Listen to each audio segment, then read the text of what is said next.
Assalamualaikum warahmatullahi wabarakatuh. Hai teman-teman semua, perkenalkan nama saya Ivana Marsanda Iqbal. Saya dari Program Studi Ilmu Administrasi Negara, Fakultas Ilmu Sosial Universitas Negeri Padang, BP 2020. Pada kesempatan kali ini, saya ingin mempresentasikan mengenai trias politika yang terdiri dari lembaga legislatif, eksekutif, dan yudikatif. Tugas ini saya buat untuk memenuhi tugas mata kuliah ilmu politik yang dibimbing oleh Bapak dosen Hidayatul Fajri. Baik, langsung saja, apa sih yang dimaksud dengan trias politika?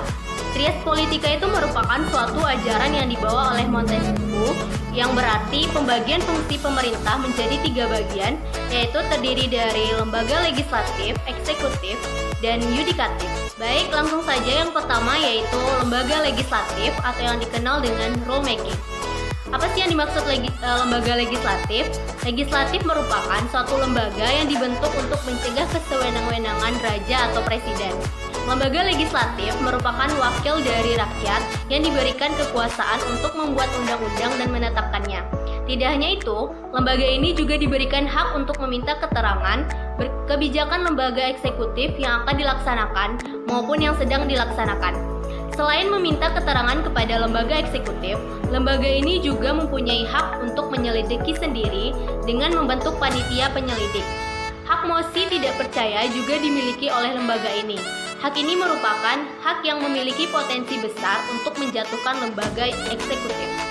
Sebagai rulemaking function, lembaga legislatif berwenang merumuskan kemauan rakyat atau kemauan umum or public interest dengan jalan menentukan kebijaksanaan umum atau public policy yang mengikat seluruh masyarakat.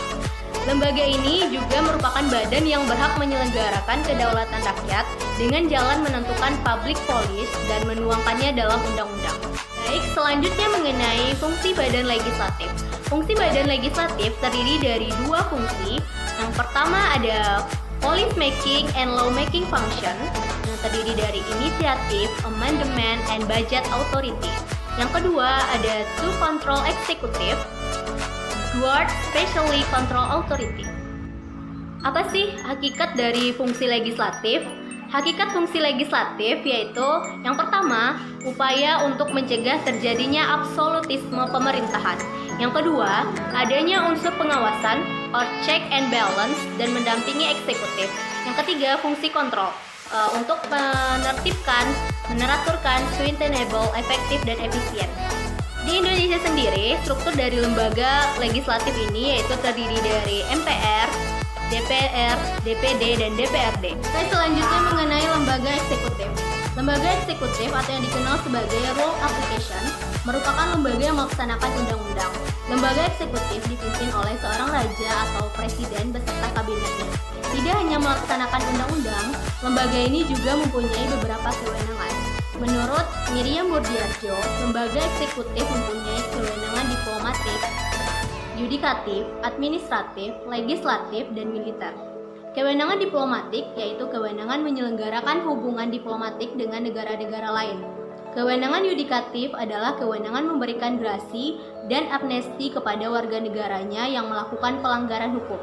Kewenangan administratif adalah kewenangan melaksanakan peraturan dan perundang-undangan dalam administrasi negara. Melalui kewenangan legislatifnya, seorang presiden atau menteri dapat membuat undang-undang bersama Dewan Perwakilan.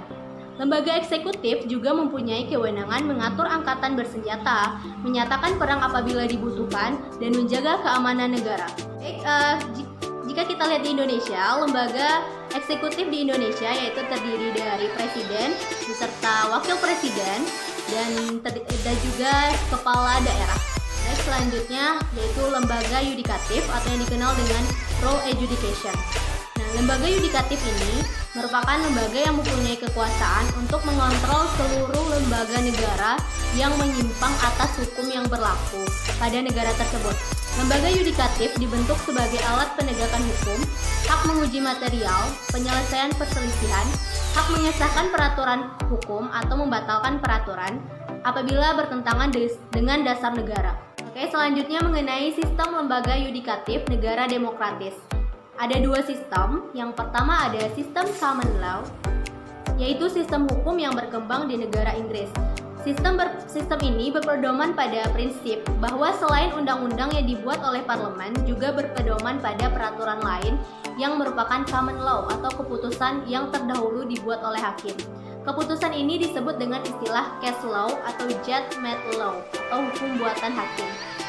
Oke, sistem yang kedua yaitu sistem civil law atau hukum perdata umum, yaitu sistem hukum yang berpedoman pada hukum yang sudah ditetapkan. Sistem ini menyangkut paham positivisme perundangan atau legalisme yang berpendapat bahwa undang-undang menjadi sumber hukum satu-satunya. Sistem ini berlaku di negara Prancis.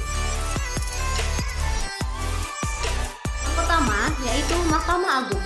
Mahkamah Agung adalah mengadili kasasi dan menguji peraturan perundang-undangan di bawah undang-undang, yaitu terdapat pada pasal 24A ayat 1. Yang kedua, Mahkamah Konstitusi, yaitu berwenang mengadili tingkat pertama dan terakhir yang bersifat final untuk menguji undang-undang terhadap Undang-Undang Dasar Sengketa, lembaga negara, memutus pembubaran partai politik dan perselisihan hasil pemilu.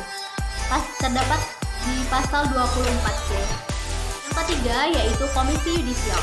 Komisi Yudisial berwenang mengusulkan pengangkatan hakim agung, menjaga dan menegakkan kehormatan, keluhuran martabat serta perilaku hakim. Terdapat pada pasal 24B ayat 1. Selanjutnya ada peradilan. Baiklah, itulah presentasi saya mengenai trias politika yang terdiri dari lembaga legislatif, eksekutif, dan yudikatif.